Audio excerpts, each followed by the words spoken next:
يكن ولا حول ولا قوة إلا بالله العلي العظيم ولا حول ولا قوة إلا بالله العلي العظيم ولا حول ولا قوة إلا بالله العلي العظيم وما إلا بالله عليه توكلت إليه أنيب الحمد لله والصلاة والسلام على رسول الله وعلى آله وأصحابه الفائزين برضا الله أما بعد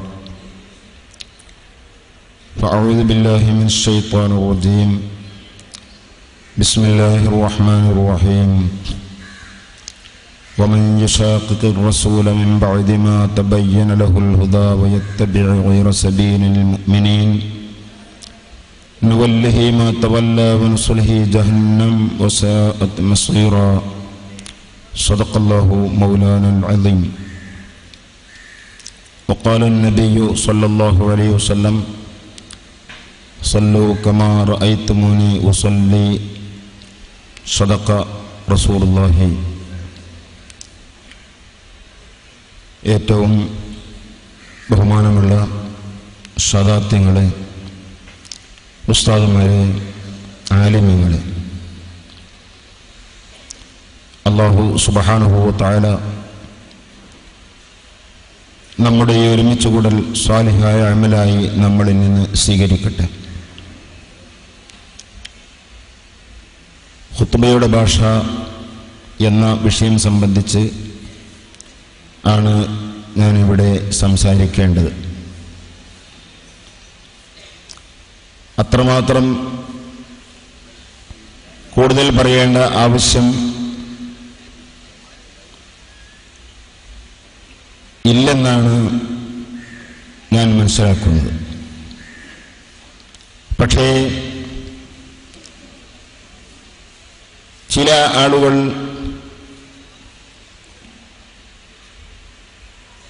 ഖുത്ബയുടെ ഭാഷാർത്ഥം മനസ്സിലാക്കി ഖുത്ബ എന്ന് പറഞ്ഞാൽ അത് പ്രസംഗമല്ലേ, പ്രസംഗം തിരിയേണ്ടതില്ലേ എന്ന ചോദ്യവുമായി അത് ഇന്നല്ല, ഈ ആശയം എന്നുദിച്ചുവോ അന്ന് മുതൽക്കേ തുടങ്ങിയതാണ്. പക്ഷേ പുത്തൻ ആശയക്കാർ ഇവിടെ വന്നതിന് ശേഷമാണ് ഇങ്ങനെ ഒരാശയം ഇവിടെ കേൾക്കുന്നത്. എന്നല്ല, ഖുത്ബയുടെ ഭാഷ അറബി തന്നെ ആകണം എന്ന് പറഞ്ഞുകൊണ്ട് ചില സുന്നികൾ എന്ന് പറയുന്നവർ തന്നെ ആ ഖുത്ബയുടെ മുൻപായി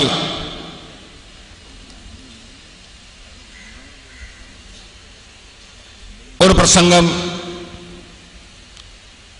അർത്ഥമറിയാത്ത ഖുത്ബ കേട്ടതുകൊണ്ട്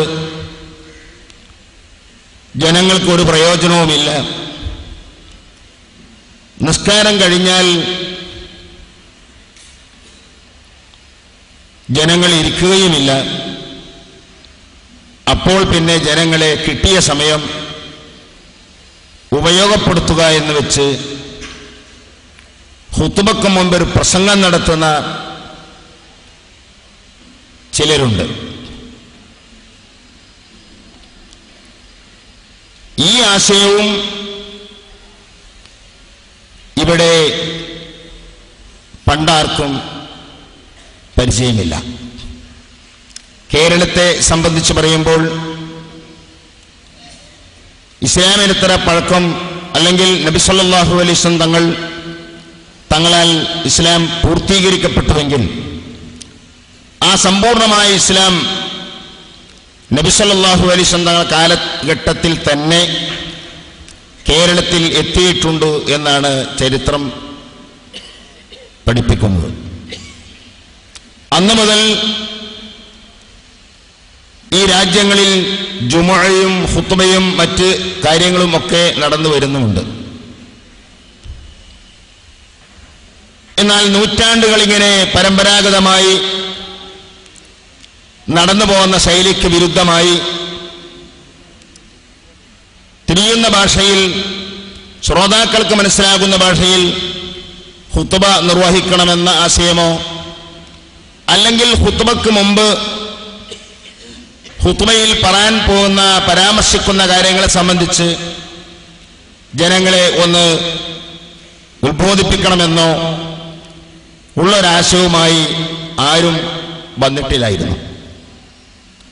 ബിദ്അത്തിന്റെ പ്രവർത്തനം തുടങ്ങിയതോടെയാണ് ഇതിനിവിടെ തുടക്കം കുറിക്കുന്നത്. അതാണ് ബഹുമാനപ്പെട്ട വൈലത്തൂർ ബാബു മുസ്ലിയാർ ഇവിഷയമായി രചിച്ചിട്ടുള്ള തന്റെ റിസാലയുടെ ആദ്യ ഭാഗത്ത് പറയുന്നത് തന്നെ, കമാ യസ്ബിഖുൽ ജുദ്രിയ ഹുമ്മാ ബിശിദ്ദത്തി കദാ യസ്ബിഖുൽ ബിദ്അത്തി ഫീ അംരി ഖുതുബത്തി ശുകൂകുൻ കസീറുൻ അവ്വലൻ സുമ്മ യദ്ദഈ തറക്തു ഖുറാഫാത്തിൻ റളീതു ബിഉജ്മത്തി കമാ ഖാല മജ്നൂനുൻ അഫഖ്തു ബിഉറിയത്തി അസാകും മഈറൂനി ലിഅസ്തൂറ ഔറത്തി എന്ന് ഒരു കാവ്യം ബഹുമാനപ്പെട്ട അവിടുത്തെ റിസാലയിൽ കൊടുത്തിട്ടുണ്ട്. എന്താ പറഞ്ഞത്?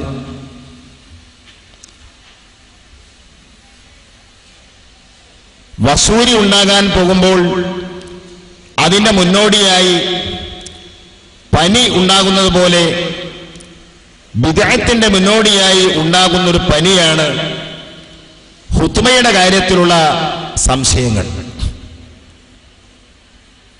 ഖുത്ബയുടെ കാര്യത്തിൽ ഈ സംശയമുള്ളതായി കണ്ടാൽ ഇയാൾക്ക് മാരകമായ രോഗം ദീനീ വിഷയത്തിൽ വരാൻ പോകുന്നു എന്ന് മനസ്സിലാക്കാം. വസൂരിക്ക് പനി ഉണ്ടാകും പോലെ ഈ ബിദ്അഈ രോഗത്തിനുള്ള പനിയാണ് ഖുത്ബയുടെ ഭാഷയിലുള്ള സംശയങ്ങൾ എന്നാണ് പറഞ്ഞതിന്റെ സംക്ഷിപ്തം. അപ്പൊ ഏതായിരുന്നാലും ഇവിഷയങ്ങൾ സംബന്ധിച്ചൊന്നും വളരെ കൂടുതൽ പറയേണ്ട ആവശ്യമില്ല. ഒറ്റ കാര്യം ഞാൻ ഓർമ്മപ്പെടുത്തുകയാണ്. പൂർണ്ണമായും അനർബി ഭാഷയിൽ ഖുത്ബ നിർവഹിക്കുന്നതും അല്ലെങ്കിൽ അതിന്റെ പ്രധാന ഭാഗങ്ങൾ അർക്കാനുകൾ അറബിയിൽ നിർവഹിച്ച് അനുബന്ധ കാര്യങ്ങൾ മാതൃഭാഷയിൽ നിർവഹിക്കുന്നതും, അതുമല്ലെങ്കിൽ അർക്കാനും തവാബിയുമൊക്കെ അറബിയിൽ തന്നെ നിർവഹിച്ചുകൊണ്ട് ഖുത്ബയും നിസ്കാരം നടത്തുകയും അതിന്റെ മുൻപ് ജനങ്ങളെ ഉത്ബോധനം നടത്തുക, ജനങ്ങൾക്ക് ഉത്ബോധനം നടത്തുക എന്ന അടിസ്ഥാനത്തിൽ ഒരു ഉത്ബോധന പ്രസംഗം നടത്തുന്നു എന്ന് വെക്കേണ്ട ബിദ്അഈ കക്ഷികൾ എന്തെല്ലാം പുതിയ പുതിയ ആശയങ്ങളുമായി ഇവിടെ വന്നോ ആ കാര്യങ്ങളെക്കുറിച്ചൊക്കെ ഓരോന്നോരോന്നായി തെളിവ് പറയേണ്ട ആവശ്യം നമുക്കില്ല. അടിസ്ഥാനപരമായി നാം മനസ്സിലാക്കേണ്ട ഒരു കാര്യം, പരിശുദ്ധ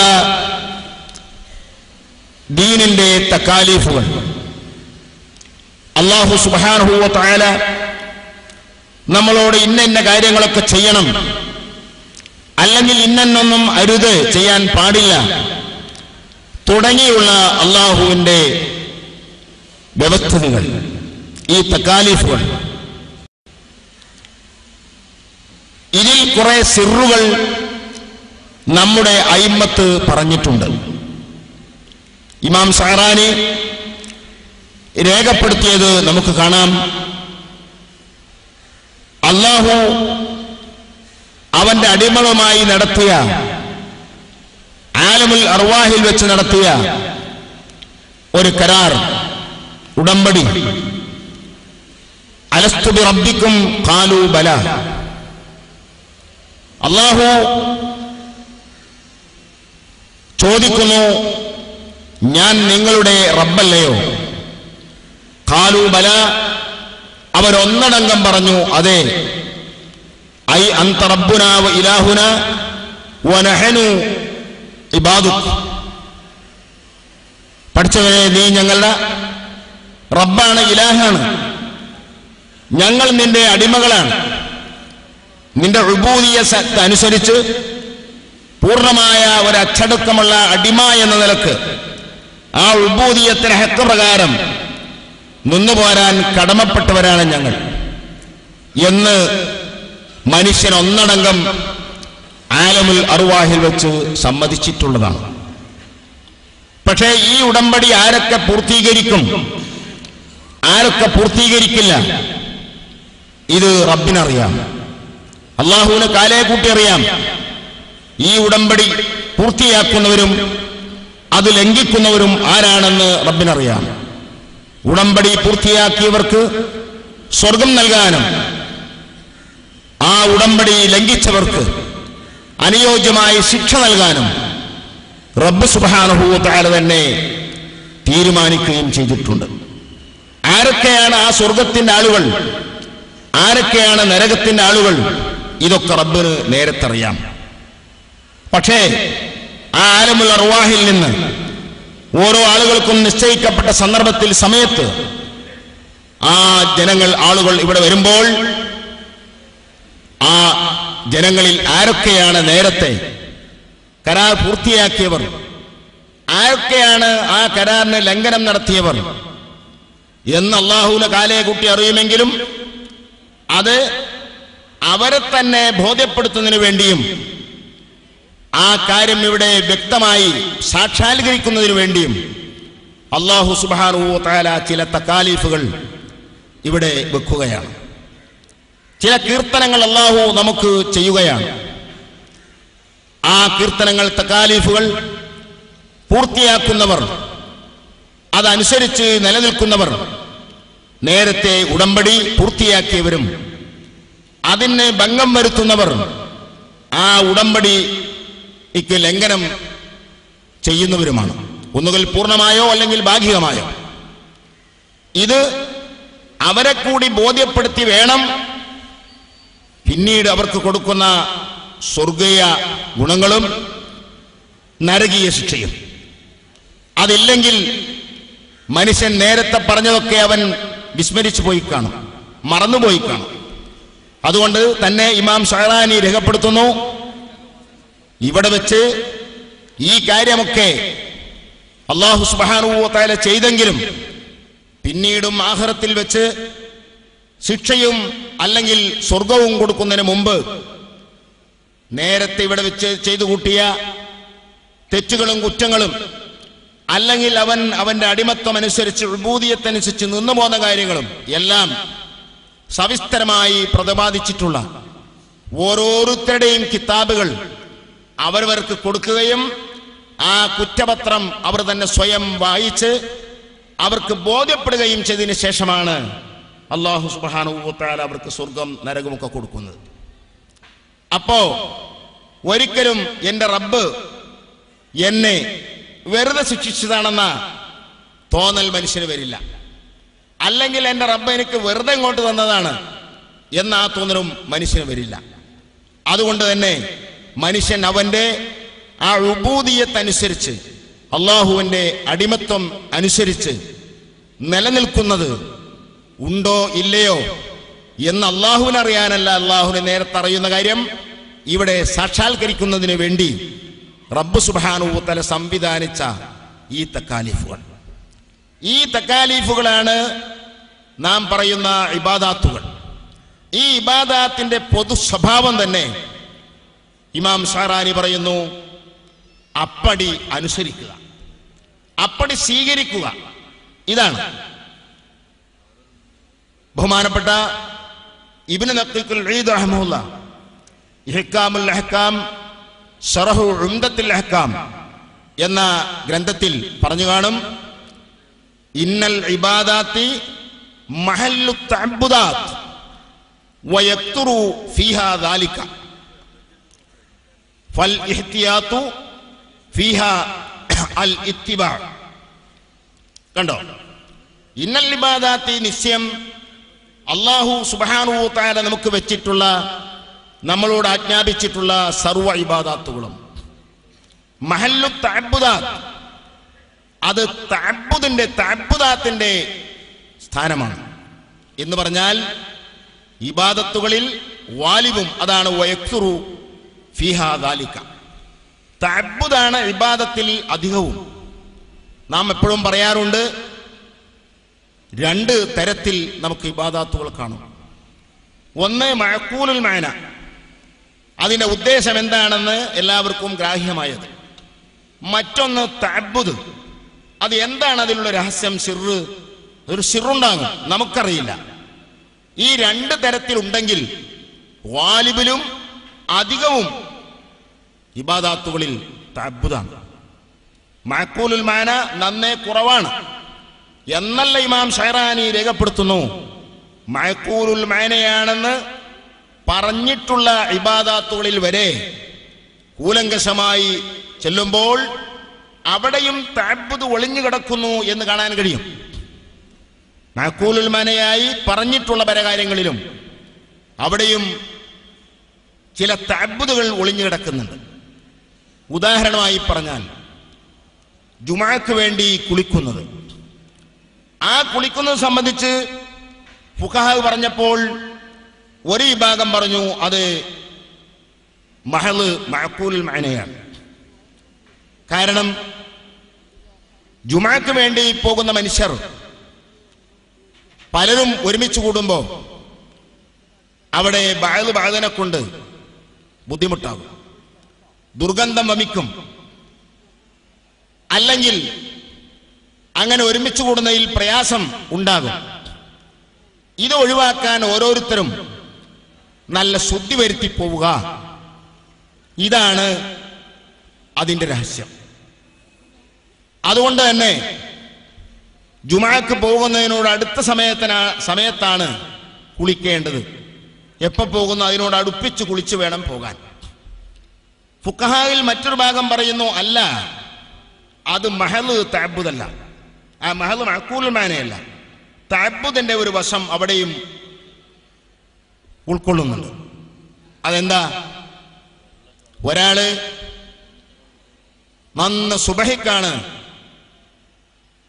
ജുമുഅക്ക് പോകുന്നത്, പക്ഷേ ജുമുഅക്ക് വേണ്ടി അവൻ കുളിക്കുന്നത് അതിന്റെ മുമ്പാ, ഫജ്ർ സാദിഖിന്റെ മുമ്പാ. ഫജ്ർ സാദിഖായ ഉടനെ തന്നെ അവൻ പോവുകയാണ്. എന്നാൽ ഈ കുളി ജുമുഅയുടെ കുളിയായി ഇവിടെ കണക്കാക്കപ്പെടുന്നില്ല.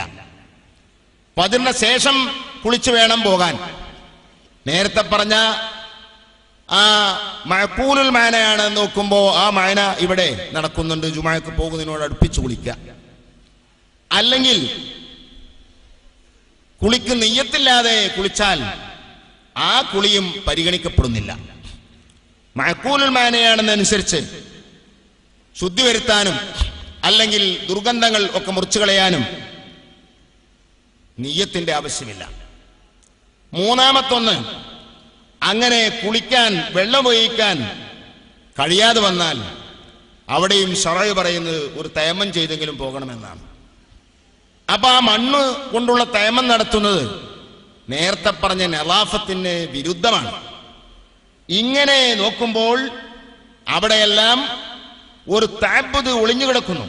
അതാണ് മഅഖൂലുൽ മഅനയാണെന്ന് പറയുന്ന കാര്യങ്ങളിൽ വരെ തഅബ്ബുദിന്റെ ലാഞ്ചന അവിടെ ഉണ്ട്. അതുകൊണ്ട് തന്നെ അതാണ് ഇബാദത്തിന്റെ മൊത്തം അവസ്ഥ.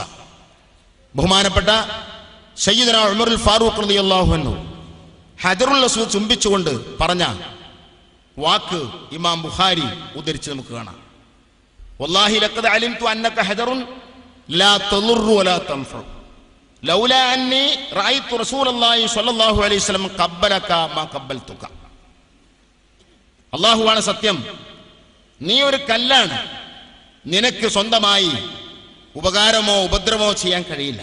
എനിക്കറിയാം, ഞാൻ ഉറച്ചു വിശ്വസിക്കുന്നു.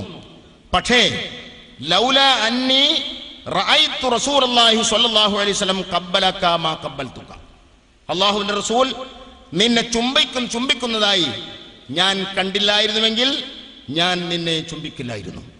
ഈ ഹദീസ് വെച്ചുകൊണ്ട് എല്ലാ വ്യാഖ്യാതാക്കളും പറഞ്ഞു കാണും, പരിശുദ്ധ ദീനിന്റെ ഒരു അലീമായ അസുലാണ് ഈ ഹദീസ് ഉൾക്കൊള്ളുന്നത്. അതെന്താണ്? പരിശുദ്ധ ദീൻ എന്ന് പറയുന്നത് അപ്പടി അനുസരിക്കാനും അപ്പടി സ്വീകരിക്കാനും കീഴ്പ്പെടാനുള്ളതാണ്. അതുകൊണ്ടുള്ള ദീൻ എന്നാ പേര് തന്നെ. ദാന എന്നൊക്കെ പറഞ്ഞാൽ കീഴ്പ്പെട്ടു, അടിമപ്പെട്ടു അല്ലെങ്കിൽ അനുസരിച്ചു എന്നൊക്കെയാണ് ആ വാക്കിനർത്ഥം. അപ്പൊ പരിശുദ്ധ ദീൻ എന്ന് പറയുന്നത് അതിന്റെ അഹ്കാമുകൾ അപ്പടി സ്വീകരിക്കണം. അപ്പോഴേ ഉബൂദിയത്ത് കൊണ്ട് നിന്നു പോകുന്ന അബദാവുകയുള്ളൂ. കാര്യങ്ങളുടെ എല്ലാം മഅഖൂലുൽ മാനയായ കാര്യങ്ങളാവുക. അപ്പൊ എല്ലാം യുക്തിപ്രകാരം എനിക്ക് ഉൾക്കൊള്ളുന്നുണ്ടോ? അത് സ്വീകരിക്കാൻ മുഅ്മിനായിക്കൊള്ളുന്നില്ല. യുക്തി അനുസരിച്ച് പ്രവർത്തിക്കാൻ അത് മുഅ്മിനായിക്കൊള്ളുന്നുണ്ടോ? അമുസ്ലിമായ ആളും ഒരു യുക്തിയുള്ള കാര്യമാണെങ്കിൽ അത് ആ യുക്തി എനിക്ക് ബോധ്യപ്പെടുന്നു എന്ന് വെച്ച് സ്വീകരിക്കും. അതുകൊണ്ടാണ് ഇമാം ഷഅറാനി റഹ്മത്തുള്ളാഹി അലൈഹി അവിടുത്തെ ഇർഷാദുസ് സാലിക്കീൻ എന്ന ഗ്രന്ഥത്തിൽ വ്യക്തമായി പറഞ്ഞു, അല്ലാഹുവിന്റെ ഇബാദുകൾ അവരുടെ ഉബൂദിയത്ത് അനുസരിച്ച് നിന്നുപോരുന്നു എന്ന് ഇവിടെ പ്രകടമാകുന്നത് തഅബ്ബുദാത്തുകളെ കൊണ്ടാണ്, മഅഖൂലുൽ മാനകളെ കൊണ്ടല്ല. അതുകൊണ്ട് തന്നെ ഇബാദാത്തുകളിൽ ഒക്കെ ആ തഅബ്ബുദ് കാണും. ഈ തഅബ്ബുദാത്തിന്റെ അവസ്ഥ എന്താണ്? ഇത്തിബാണ്. തഅബ്ബുദാത്തിലൊക്കെ ഇത്തിബാ, നബി സല്ലല്ലാഹു അലൈഹി വസല്ലം തങ്ങളിൽ നിന്ന് എങ്ങനെയാണോ സ്വഹാബത്ത് പകർത്തിയത് അപ്രകാരം.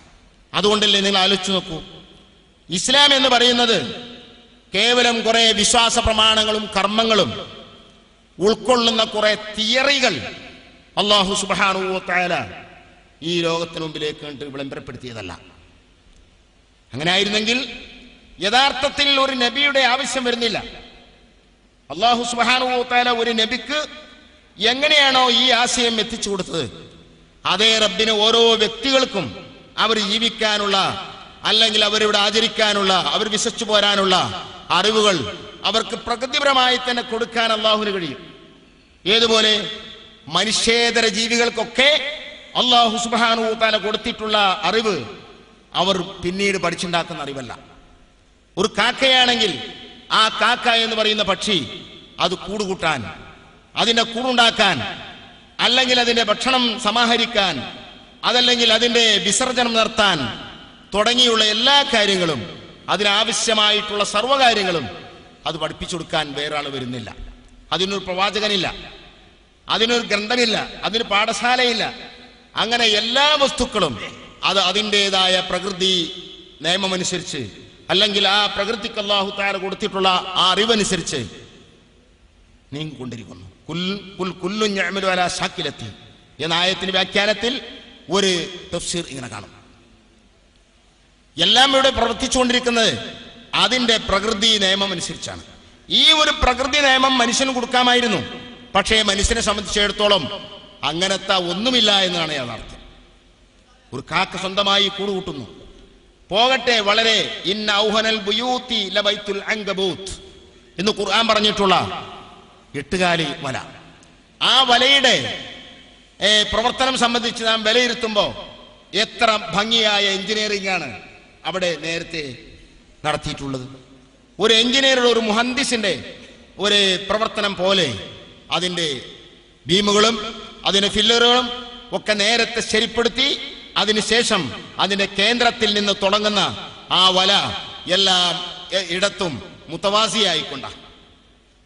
അങ്ങനെയാണ് ആ വലയുടെ എല്ലാ കണ്ണുകളും നോക്കുമ്പോൾ ഏതു ഭാഗത്തും ഒരേ അളവിൽ അളന്നു നോക്കിയിട്ടാണോ ഇത് അങ്ങോട്ട് ചാടിയത്. അങ്ങനെ എത്ര ഭംഗിയുള്ള വലയാണ്. ആ വലയുടെ ഒരു ഭാഗത്ത് അതിരുന്നാൽ വല്ല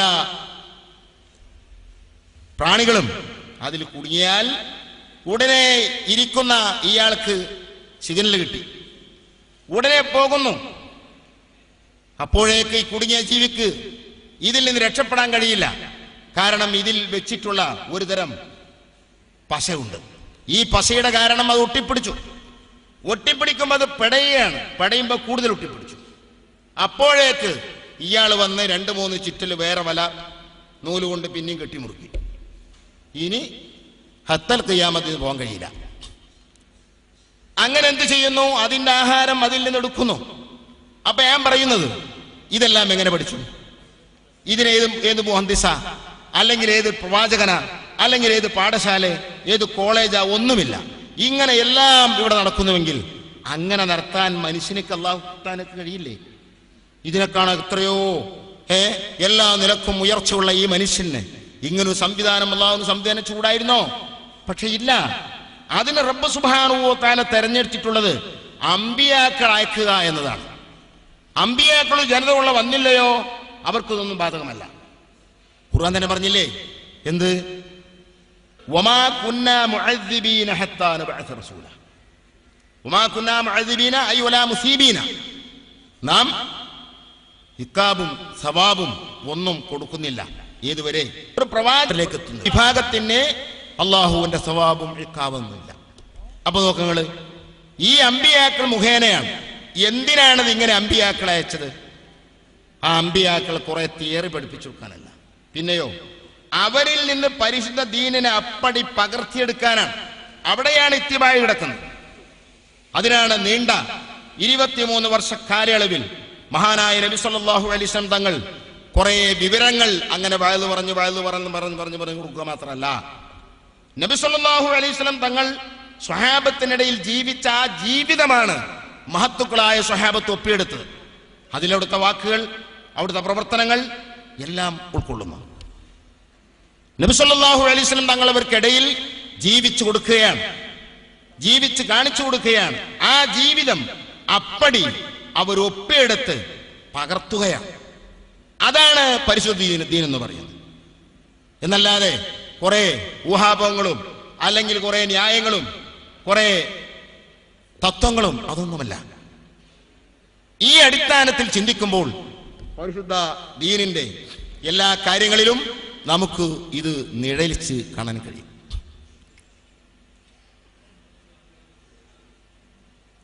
അതുകൊണ്ടല്ലേ നിങ്ങൾ നമ്മൾ 5 നേരത്തെ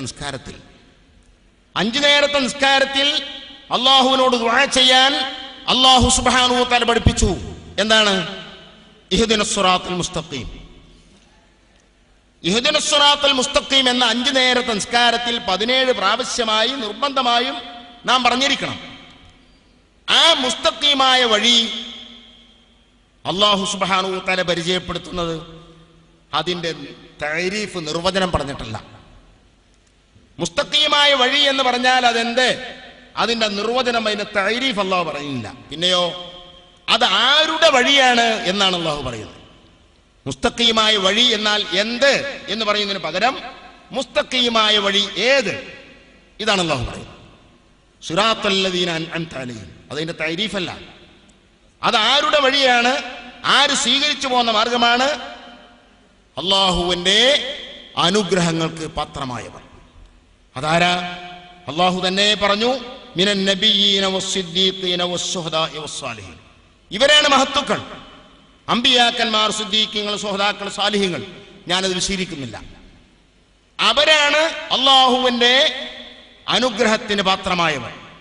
അവർ സ്വീകരിച്ചു പോന്ന വഴി ഏതോ, അവർ ജീവിച്ചു പോന്ന ആ സരണി ഏതോ, അതിൽ നിലനിർത്താനാണ് അള്ളാഹുവിനോട് നാം ചോദിക്കാൻ അള്ളാഹു തആല തന്നെ നമ്മളെ പഠിപ്പിച്ചത്.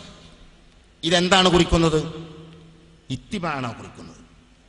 കാരണം അവരാണ്, ആ സരണിയിലൂടെയാണ് ഈ ദീനിങ്ങനെ കൈമാറി ഖുത്ബയുടെ വിഷയത്തിൽ പണ്ടുകാലം മുതലേ സ്വീകരിച്ചു പോന്നിട്ടുള്ള മാർഗം ആർക്കറിയാത്തത്? വെള്ളിയാഴ്ച എന്ന് പറയുന്ന ദിവസം തന്നെ പണ്ടുകാലം മുതലേ ആ ദിവസം എങ്ങനെയൊക്കെ അത് ഉപയോഗപ്പെടുത്തി പോന്നു. അന്നൊരു പ്രസംഗത്തിന്റെ ദിവസമല്ല, പോകട്ടെ ദർസും കൂടി നടക്കണ ദിവസമല്ല അല്ലേ? പണ്ടുകാലം മുതലേ അന്നേ ദിവസം ദർസില്ല. അതുകൊണ്ടല്ലേ ഫിഖ്ഹിന്റെ കിതാബുകളിലൊക്കെ ചോദ്യം കാണും, എന്ത്? ശമ്പളം പറ്റുന്ന, യൗമിയായി ശമ്പളം പറ്റുന്നവനാണെങ്കിൽ പ്രത്യേകിച്ചു, അല്ലെ വേണ്ട മാസം പറഞ്ഞിട്ട് ശമ്പളം പറ്റുന്നവൻ. ഈ ശമ്പളം പറ്റുന്ന എന്തിനാണ്? അവന്റെ തദ്രീസ് എന്ന ജോലിക്ക് ശമ്പളം പറ്റുന്നവനാ. അല്ലെങ്കിൽ തലബത്ത് എന്ന നിലക്ക് വഖഫിൽ നിന്ന് ഭക്ഷണം കഴിക്കുന്നവരാ കുട്ടികൾ. ആ കുട്ടികൾക്ക് ഭക്ഷണം കൊടുക്കുന്നു, വഖഫിൽ നിന്നുള്ള ഭക്ഷണമാണ്. എന്നാൽ തഅല്ലുമും തഅലീമും നടക്കാത്ത ദിവസമാണ് വെള്ളിയാഴ്ച. ഈ വെള്ളിയാഴ്ച ദിവസത്തെ ശമ്പളം ഈ മുദരിസിനെ കട്ടാക്കുമോ? എന്ന് തീർച്ചയില്ലല്ലോ. അതല്ലെങ്കിൽ ത്വലബത്തിന് അന്നത്തെ ദിവസത്തെ ഭക്ഷണം കൊടുക്കാൻ പറ്റില്ല, കാരണം അന്ന് പഠനമില്ലല്ലോ, തഅല്ലുമില്ലല്ലോ. ഇബ്നു ഹജർ തങ്ങൾ പറഞ്ഞു, അല്ല, അത് ഇവന്റെ അനാസ്ഥയല്ല, അത് പൊതുവായി ഉള്ള ഒഴിവ് ദിവസമാണ്. ആ ഒഴിവ് ദിവസം അവന്റെ ഭാഗത്തുനിന്ന് തഅലീമുണ്ടായില്ല, കുട്ടികളുടെ ഭാഗത്ത് തഅല്ലുമുണ്ടായില്ല എന്നതൊരിക്കലും അവർ ശമ്പളം പറ്റുന്നതിനോ ചെലവ് പറ്റുന്നതിനോ കാരണമല്ല, അല്ലെങ്കിൽ അതിന് തടസ്സമല്ല. അപ്പൊ ഞാൻ പറയുന്നത്, എത്രയോ പണ്ട് മുതൽ തന്നെ വെള്ളിയാഴ്ച ദിവസം ഇതുവരെ നിർത്തപ്പെട്ടിരിക്കുക. പിന്നെ അന്നേ ദിവസം ഒരു പ്രസംഗം, അല്ലെങ്കിൽ ജുമുഅയുടെ മുമ്പൊരു പ്രസംഗം, ഇതൊന്നും ഹമലത്തു ശരീഅത്ത് ആരാണോ അവർ ഈ കാലഘട്ടം വരെ, അടുത്ത കാലഘട്ടം വരെ അവരിൽ നിന്ന് അറിഞ്ഞിട്ടില്ലാത്ത, അവരിൽ നിന്ന് കേട്ടിട്ടില്ലാത്ത പുതിയ ആശയമാണ്. ഇത് എവിടെയും നമുക്ക് കാണാൻ കഴിയും. പുത്തനാശയങ്ങൾ എവിടെ ഉണ്ടോ അവിടൊക്കെ ഇതേ ഒരു മാനദണ്ഡം വെച്ച് നോക്കിയാൽ അവിടൊക്കെ നമുക്ക് കാണാം. എന്നല്ലാതെ ഓരോന്നിനും തെളിവ് പറയേണ്ട ആവശ്യമില്ല. ഞാൻ ചോദിക്കട്ടെ, നാം നടത്തുന്ന ഇബാദത്തുകളൊക്കെ ഇത്തിബായിന്റെ അടിസ്ഥാനത്തിലാണ് നാം നടത്തിപ്പോരുന്നത്. എല്ലാത്തിനും തെളിവ് പറഞ്ഞിട്ടില്ല.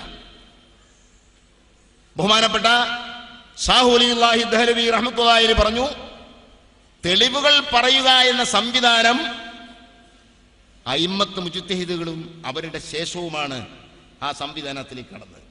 അതിനു മുമ്പ് തെളിവ് പറയുക എന്നൊരു പരിപാടിയില്ല.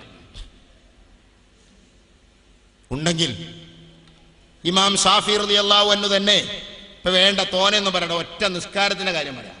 നിസ്കാരം, ഈ നിസ്കാരത്തിന്റെ ഒന്നാമത്തെ ഫർളായ നിയ്യത്ത്, ഈ നിയ്യത്തിനെ സംബന്ധിച്ച് എല്ലാ ഫിഖ്ഹിന്റെ കിതാബും പരിശോധിച്ചാൽ നിയ്യത്ത് നിർബന്ധമാണ്. ഇതിന് തെളിവെന്താ? ഇന്നമൽ അഅ്മാലു ബിന്നിയാത്ത് എന്ന ഹദീസ. ഇത് നിസ്കാരത്തിനൊരു നിയ്യത്തിന്റെ കാര്യം മാത്രമൊന്നുമല്ല, അത് ഒരു ഉമൂറായ്മ പറഞ്ഞാൽ ഇന്നമൽ അഅ്മാലു ബിന്നിയാത്ത് എന്ന ഈ ഹദീസാണ് അവിടെ തെളിവ് പറയുന്നത്. അതേ സ്ഥാനത്ത് തക്ബീറു തഹറും അവിടെ എത്തിയപ്പോ ലിൽ ഇത്തിബാ, നബി സല്ലല്ലാഹു അലൈഹി വസല്ലം തങ്ങളിൽ നിന്ന് 5 നേരത്തെ നിസ്കാരത്തിന് തക്ബീർ ചൊല്ലുമ്പോ അല്ലാഹു അക്ബർ ഈ വാക്കാണ്, അതാണ് ഇത്തിബാ. നേരത്തെ പറഞ്ഞ മുസ്തഖീമായ തരീഖിലൂടെ പോന്നതും കടന്നു പോന്നിട്ടും അതാണ്. അവിടെ എത്തിയപ്പോ ഇത്തിബാ പറഞ്ഞു. കുറച്ചും കൂടി ഇങ്ങോട്ടെത്തി, ഫാത്തിഹ സൂറത്ത് വേണം. ഫാത്തിഹയെ പറ്റി പറഞ്ഞപ്പോൾ ഇത്തിബാ പറഞ്ഞില്ല, അവിടെ പറഞ്ഞ വേറെ ഏതാണ്? ഹദീസാണ്. എന്താ?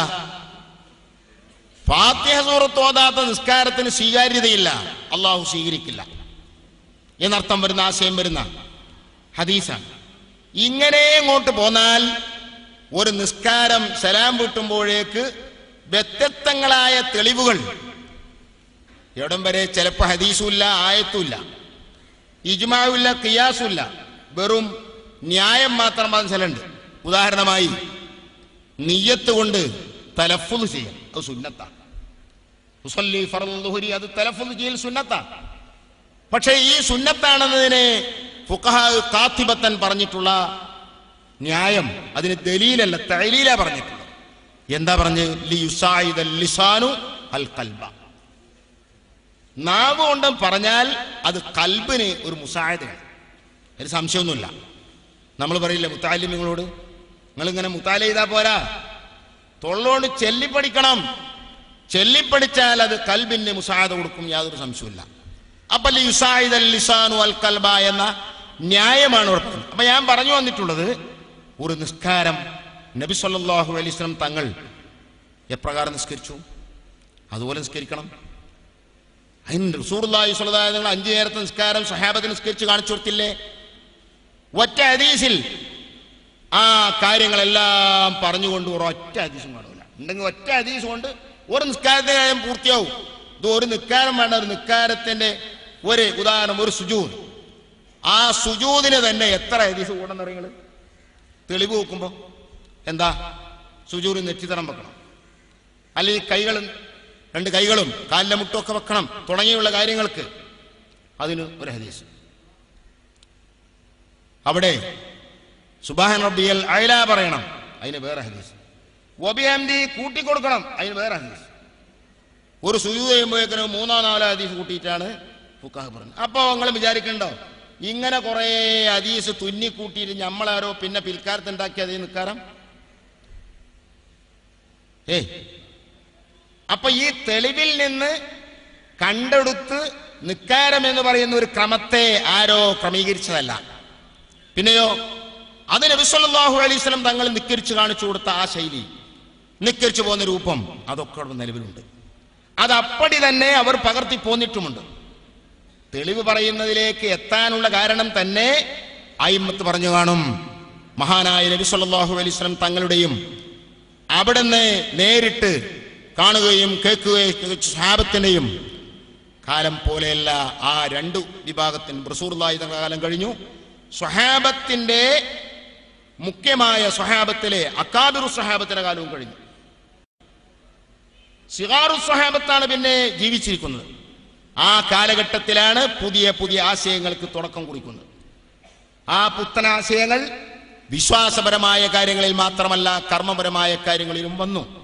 ഇങ്ങനെ വന്നപ്പോഴാണ് വിശ്വാസപരമായ കാര്യങ്ങളെ ക്രമീകരിച്ചതുപോലെ അയിമ്മത്ത് മുജ്തഹിദുകൾ ഈ കർമ്മപരമായ കാര്യങ്ങളിലും ഇപ്പറഞ്ഞ ഒരു ശൈലി സ്വീകരിച്ച് അതിന്റെ ക്രമീകരണം ഒരു നടത്തി.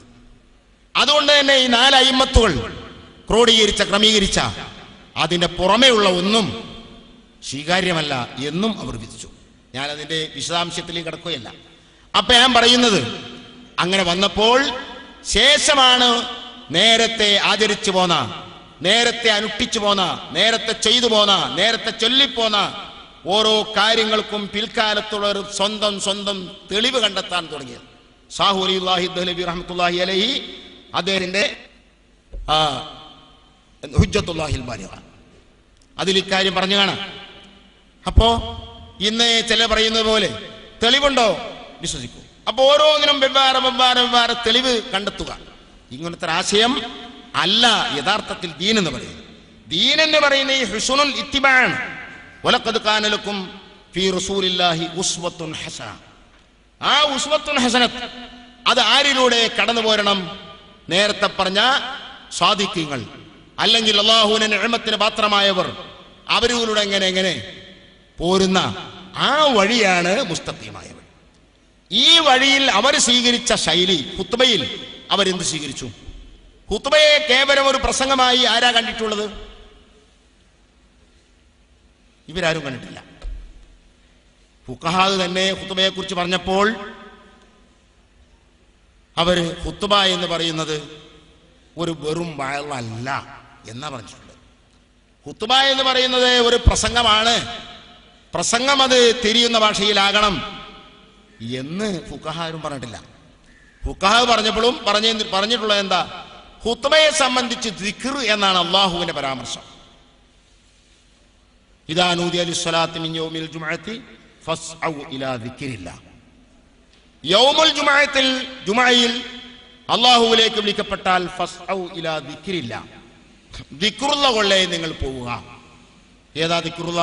എല്ലാ മുഫസ്സിറുകളും പറഞ്ഞിട്ടുള്ളത് ഖുത്ബയാണ്. വേറെ ബുഖാരി അടക്കമുള്ള മുഹദ്ദിസുകൾ റിപ്പോർട്ട് ചെയ്ത ഹദീസിൽ കാണും, വെള്ളിയാഴ്ച ദിവസം ഫജ്ർ സാദിഖ് മുതൽ ഖതീബ് മിമ്പറിലേക്ക് കയറുന്ന സമയം വരെയുള്ള സമയങ്ങൾ 5 അല്ലെങ്കിൽ 6 ഭാഗങ്ങളായി ഭാഗിച്ചു. 1-ാം ഭാഗത്തിൽ വരുന്ന ആൾക്ക് ഇന്ന കൂലി, 2-ാം ഭാഗത്ത് വരുന്ന ആൾക്ക് ഇന്ന കൂലി, ഇങ്ങനെ പറഞ്ഞ് അതിന്റെ ലാസ്റ്റിൽ പറഞ്ഞു ഈ എല്ലാ വിഹിതവും കഴിഞ്ഞതിന് ശേഷം പിന്നെ ആരെങ്കിലും ജുമുഅക്ക് വന്നാൽ അത് ഇവരുടെ ലിസ്റ്റിൽ പെടൂല. മലായിക്കത്ത് ലിസ്റ്റ് ചെയ്യുന്നുണ്ട്, അവരെ ലിസ്റ്റിൽ പെടൂല. കാരണം തവൗ സുഹ്ഫഹും യസ്തമിഊന ദിക്റ, ഇത് ഉല്ലേഖനം ചെയ്യുന്ന രേഖപ്പെടുത്തുന്ന മലായിക്കത്ത് ഈ സമയങ്ങൾ കഴിഞ്ഞാൽ പിന്നെ തവൗ സുഹ്ഫഹും, അവരെ ഏടുകൾ അവർ ചുരുട്ടി, യസ്തമിഊന ദിക്റ, ഖുത്ബ ശ്രവിക്കാൻ വേണ്ടി. അപ്പൊ ഖുത്ബയെ കുറിച്ച് അവിടെയും ദിക്ർ എന്നാ പറഞ്ഞിട്ടുള്ളത്. അതുകൊണ്ടാണ് കർമ്മശാസ്ത്ര പണ്ഡിതന്മാരൊക്കെ ഒലി അന്നഹു ദിക്റും മഫ്റൂദുൻ, അതൊരു ഫർളായ ദിക്റാണ്. ഇതാണ് ഖുതുബയെ കുറിച്ച് പറഞ്ഞത്. അതൊരു ഫർളായ ദിക്ർ. എത്ര വരെ പറഞ്ഞു? കത്തശഹുദി, അത്തഹിയാത്ത് പോലെ നിസ്കാരത്തിൽ ചൊല്ലുന്ന അത്തഹിയാത്ത് അതൊരു ദിക്റും മഫ്റൂദാണ്. അല്ലെങ്കിൽ തക്ബീറത്തുൽ ഇഹ്റാം, തക്ബീറത്തുൽ ഇഹ്റാം പോലെ അത് ദിക്റും മഫ്റൂദാണ്. ബഹുമാനപ്പെട്ട അഹ്മദ് ഹംബൽ റഹ്മത്തുള്ളാഹി പറഞ്ഞ ഒരു വാക്ക് നേരെ ഖിയാസ് മഅകൂസ. മഹാനവർ പറഞ്ഞു, ബാങ്ക് അറബിയിൽ തന്നെ ആയിരിക്കണം. ബാങ്ക് വേറെ മാതൃഭാഷയിൽ ബാങ്ക് കൊടുക്കാൻ പറ്റൂല. ഏതുപോലെ? അതെന്താ കാരണം? അതൊരു ദിക്റാണ്. കൽ ഖുതുബത്തി, ഖുതുബ പോലെ തന്നെയാണ്. ഇങ്ങോട്ടാ ഖിയാസാക്കി. ഖുതുബ അറബിയിലാകണമെന്നുള്ള തർക്കമില്ലാത്ത പോലെ തർക്കമില്ല. കാരണം അന്ന് മുതലേ അങ്ങനെയാണ് ആചരിച്ചു പോന്നിട്ടുള്ളത്. അതുകൊണ്ടല്ലേ ഖുതുബ അറബിയാകണം എന്നതിന് തെളിവ് പറഞ്ഞിട്ടുള്ള എല്ലാ കർമ്മശാസ്ത്ര ഗ്രന്ഥങ്ങളിലും ആ തെളിവ് എന്താ അവിടെ പറഞ്ഞിട്ടുള്ളത്? രണ്ട് നിലക്കുള്ള ഇബാറത്ത് കാണും. ഒന്ന് കാണും ഇത്തിബാഅൻ ലിസ്സലഫി വൽ ഖലഫി, സലഫിനോടും ഖലഫിനോടുമുള്ള ഇത്തിബാ. ആ ഇത്തിബാന് വേണ്ടി സലഫും ഖലഫും ആരാ? മഹത്തുക്കളായ സ്വഹാബത്തുൽ കിറാം സലഫും, ശേഷമുള്ളവരെല്ലാം ഖലഫും. അവരുടെ നടത്തം അങ്ങനെയാണ്, അവരാചരിച്ചു പോകുന്ന അങ്ങനെയാണ്. അതിനെ അനുധാവനം ചെയ്യുക എന്നാണ് ഇല്ലത്ത് ന്യായം പറഞ്ഞത്. വേറെ ചില വിഭാഗത്തിൽ കാണും ലിമാ ജറ അലൈഹിൻ നാസ്, അന്നാസ് അങ്ങനെയാണ് നടന്നിട്ടുള്ളത്. ഏതാനാസ്? ഈ നേരത്തെ പറഞ്ഞ സലഫും ഖലഫും തന്നെ. അപ്പൊ ഈ സലഫും ഖലഫും എന്ന് പറഞ്ഞാൽ അതിന് കുറഞ്ഞ ആളുകൾ എന്നല്ല. കുറഞ്ഞ ആളുകളാണെങ്കിൽ തെളിവിന് വെച്ചൂല. അത് ഇത്തിബാഅൻ ലിസ്സലഫി വൽ ഖലഫി ഐ ലിജമീഇ സലഫി വൽ ഖലഫി എന്നാണ് അതിന് മാന. അല്ലെങ്കിൽ ലിമാ ജറ അലൈഹിൻ നാസ് ഐ ജമീഉൻ നാസ് എന്നതിന് മാന. കാരണം അത് ഇജ്മാഇനെ തൊട്ടുള്ള മറ്റൊരു ഇബാറത്താണ്.